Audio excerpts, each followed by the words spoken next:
글로벌 자금이 신흥국으로 몰리는 이른바 머니무브 현상이 활발해지고 있습니다. 이런 영향으로 오늘 코스피는 2,700선을 넘어 고공행진을 이어갔습니다.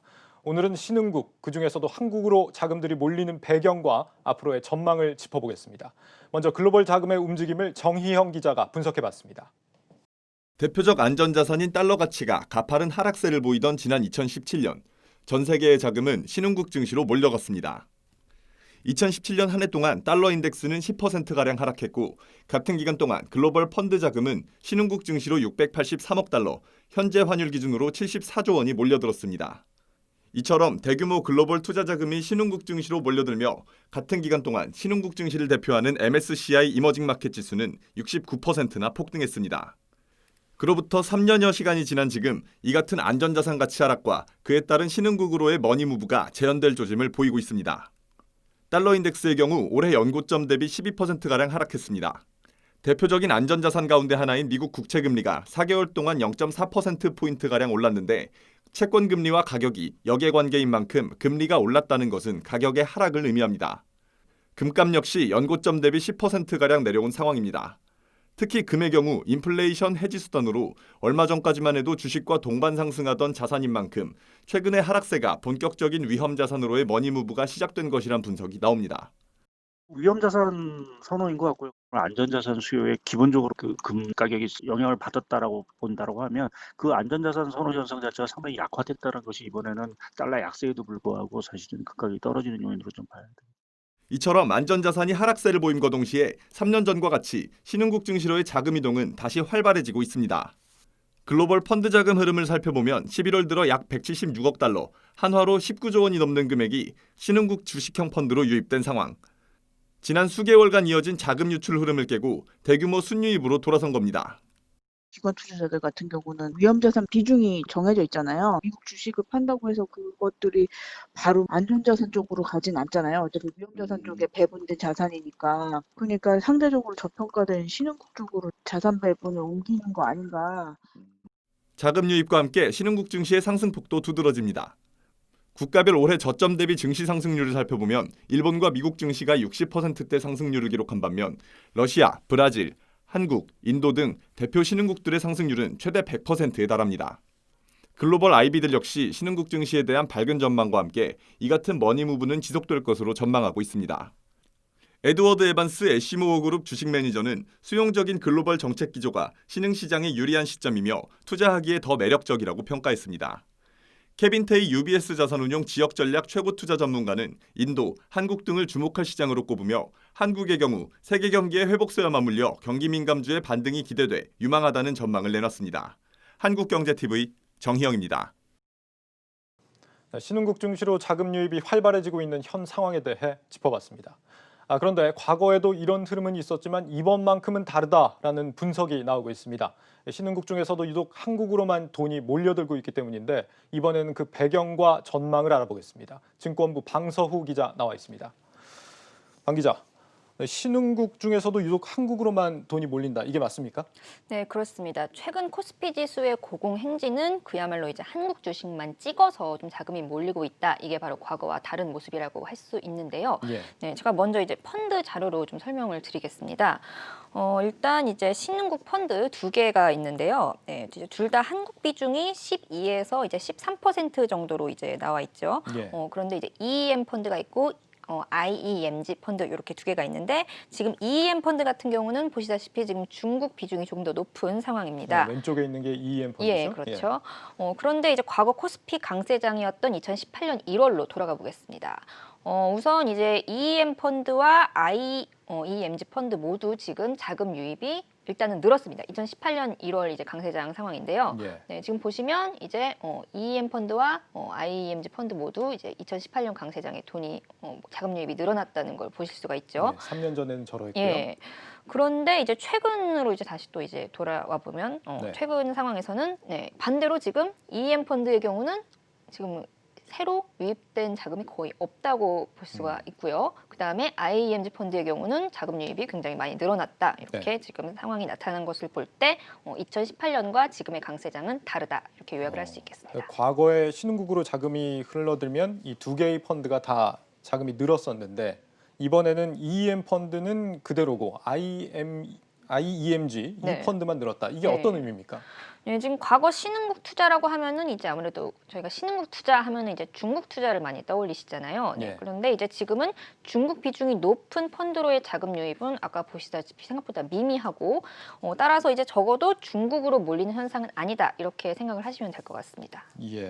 네, 그런데 이제 여기서 또 의문을 또 제기하실 수가 있을 것 같아요. 그 아까 이제 열심히 얘기했던 그 IEMG 펀드의 경우는 네. 이제 중국 비중 대신에 한국이랑 대만 비중이 모두 높은 펀드거든요.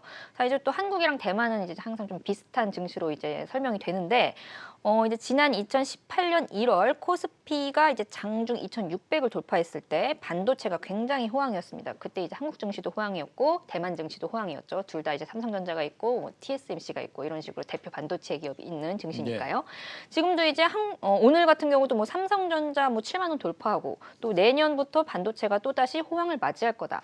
그래서 또 IT 기술주가 강한 시장을 찾은 것일 뿐이다. 지금 이렇게 생각을 하실 수도 있을 것 같습니다. 네, 그런데 이제 이것도 역시 또 자료를 보여드리겠습니다. 자, 한국 주식 비중이 이제 99%에 달하는 EWY 펀드가 이제 한국 주식 비중이 높은 펀드고요. 예. 그다음에 EWT 펀드 같은 경우가 이제 그 대만 주식 비중이 높은 펀드입니다. 2018년 강세장의 경우에는 둘 다 자금 유입이 있었는데 현재 강세장에서 보시면은 지금 거의 뭐 비교가 안 되죠. 거의 지금 EWY 펀드, 한국 비중이 높은 펀드의 자금 유입이 압도적이라고 보실 수가 있겠습니다. 그렇군요. 그러니까 신흥국으로 몰린 자금이 중국과 대만 쪽이 아니라 한국으로 몰리고 있다. 이런 의미군요. 왜 이런 현상이 나오는 겁니까? 네, 지금 이제 아무래도 전문가들은 코로나19 팬데믹 이후 정말 좀 다른 나라를 이제 뭐 굉장히 많이 앞서는 그런 높은 경제 성장률을 꼽고 있습니다. 예. 이제 OECD 국가들 중에서는 성장률 하향 조정에도 불구하고 정말 부동의 1위를 달리고 있고요. 이제 또 하나는 지난달 중순 체결된 그 영내 포괄적 경제 동반자 협정, 그 RCEP이라고 하죠. 이것이 굉장히 효자 노릇을 했다는 그런 분석입니다. 예. 산업 구조가 아무래도 이제 한중일이 굉장히 좀 유사한데 이 중에서도 관세 인하 효과가 가장 크고 또 이제 기술 경쟁력이 우수한 한국이 좀 아무래도 가장 큰 수혜를 입을 것이라는 전망입니다. 예. 사실상 이제 수출로 먹고 사는 한국 경제에는 좀 날개를 단 셈인 거죠. 그렇군요. 대내외적으로 여러 가지 호재가 영향을 줬다 이건데 어찌 보면 뭐 방역의 힘일 수도 있겠다 싶습니다. 증권가에서 이 코스피 전망을 현재 좀 상당히 좀 장밋빛으로 보고 있다. 저는 그렇게 생각을 했는데 실제 달성 가능할 수도 있겠군요. 일단 이제 증권사별로 조금씩은 다르지만 지금 이제 상단 코스피 밴드 이제 예상 밴드를 이제 증권사들이 제시를 하는데 내년 코스피 상단을 3,000 이상을 제시한 곳이 지금 두 곳이나 됩니다. 예. 이제 두 곳이나 되고 다른 증권사들도 지금 뭐 2,800에서 2,900 사이로 굉장히 다양하게 제시를 하고 있고요.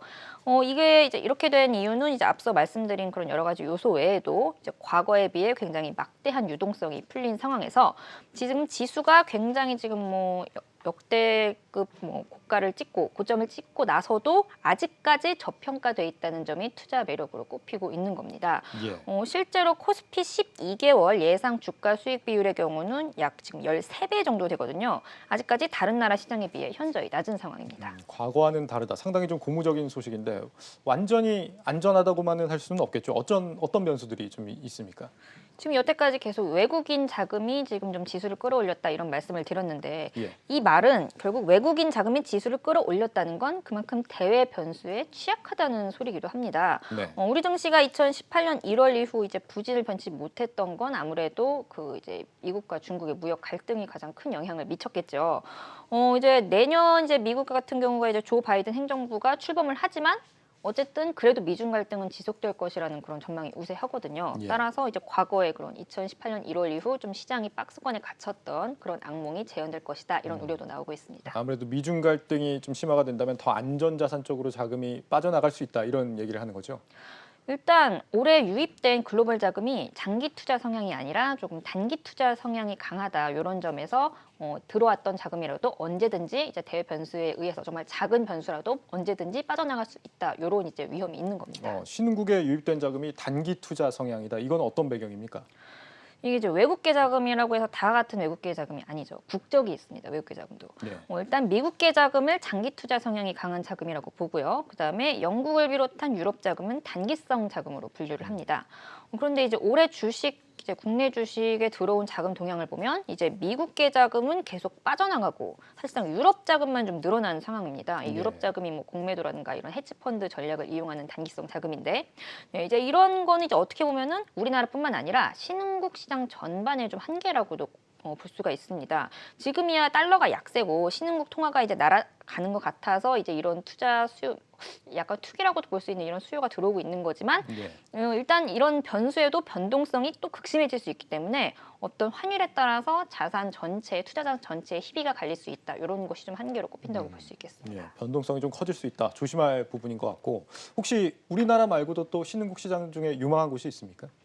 일단 이제 국내 투자업계에서는 이제 우리나라 외에도 이제 인도를 좀 굉장히 유망하게 꼽고 있습니다. 네. 인도 같은 경우는 이제 글로벌 투자은행들이 좀 이달 들어서 인도 주식시장에 대해서 굉장히 좀 많은 투자 의견, 상향 의견을 제시하고 있고요. 현재 이제 우리나라처럼 인도 같은 경우도 굉장히 좀 역사적 신고가를 경신하고 있는데 여기서도 추가로 10에서 15% 정도 주가가 오를 것이다 이런 전망이 나오고 있고요. 그 다음에 이제 베트남도 거론이 됩니다. 네. 베트남은 이제 우리나라 마찬가지로 경기 회복세가 뚜렷하고 이제 그 글로벌 벤치마크 지수인 이제 아까 저희가 펀드 이야기할 때 설명드렸던 요 MSCI 지수에서 이제 베트남의 비중을 좀 이제 높여가고 있다고 합니다. 이제 우리나라 같은 경우는 그 이머징 마켓이고 이제 베트남 같은 경우는 그 한 단계 하위 시장인 프론티어 시장에 있는데 여기에서 이제 비중을 굉장히 높여갈 것이다. 이런 것이 호재로 꼽힙니다. 그렇군요. 마지막으로 한동안 이제 신흥국으로 계속 투자 자금들이 몰리게 된다 이런 얘기인데 투자할 때 좀 유의할 점이 있겠죠. 어떤 게 있습니까? 일단 역시 아무래도 환율 변동성이 가장 큰 위험으로 이제 꼽힙니다. 네. 일단 이제 한때 이제 신흥국 투자 대표 상품으로 각광받았던 이제 브라질 국채가 있었거든요. 브라질 국채가 이제 10년 전부터 굉장히 좀 신흥국 투자 상품으로 각광을 받았었는데 지금은 이제 헤아러 가치가 급락하면서 거의 뭐 환차손만 75%에 달한다고 합니다. 예. 게다가 아까 이제 우리 증시를 얘기할 때 이제 풍부한 유동성을 말씀드렸잖아요. 이 유동성이라는 게 사실 좀 이제 국가들이 코로나19 이후 경기를 부양하기 위해서 좀 부채를 많이 늘렸기 때문이라고 할 수 있거든요. 예. 따라서 이제 부채가 많은 신흥국이 환율까지 요동친다. 이러면 아무리 좀 고수익이 기대되더라도 좀 투자하기가 좀 어렵겠죠. 따라서 그렇죠. 이제 정리를 하자면 어떤 신흥국 투자의 경우는 환 리스크는 기본이고 또 이제 상대적으로 유동성이 떨어지다 보니까 환금성이 낮을 수가 있기 때문에 이런 것들을 항상 신경을 쓰시고 너무 이제 고위험 고수익 항상 이제 고수익에는 고위험이 따르니까 이런 것을 항상 따져보셔서 이왕 투자하기로 마음을 먹었다면 이런 환율이라든가 세금 문제 같은 것들을 꼼꼼히 따져볼 필요가 있을 것 같습니다. 예. 증권부 방서우 기자였습니다. 방 기자 잘 들었습니다.